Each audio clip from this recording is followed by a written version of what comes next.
The other day I recorded a video and it was about how will you know you've made it or when will you feel like you've made it. And something I mentioned in there was the progression of hiring.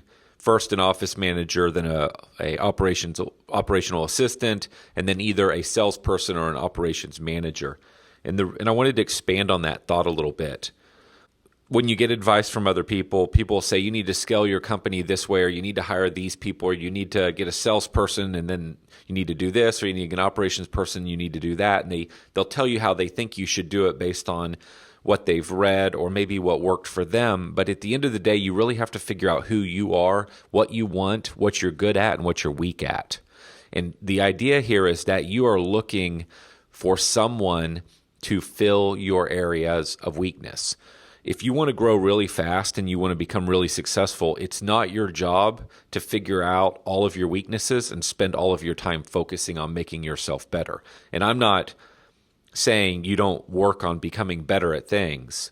What you do is you figure out what you're really good at and you work on becoming really good at the things you're already fairly decent at, and you hire people to take care of the things that you're weak at. What you'll probably find most of the time is a lot of the areas that you're weak are the things that you're not attracted to, the things that feel painful to do, the things that suck the energy out of your life when you're doing them. And so it's a struggle to get good in those areas. It's a struggle to read about those areas. It's a struggle to work on those areas because they maybe go against who you are.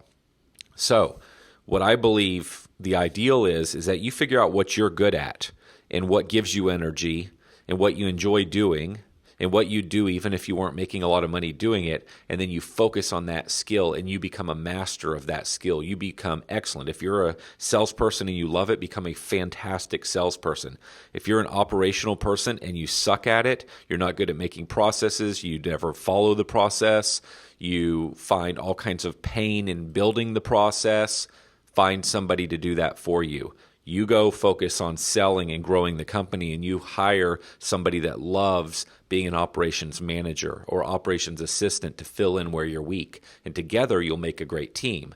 Now, long term, if you want to scale, you've still got to get yourself out of that sales role and move yourself to the next level. But you can grow quite big if you're working in the area that you are naturally good at, and you develop those skills and you hire people around you to take care of the things you hate.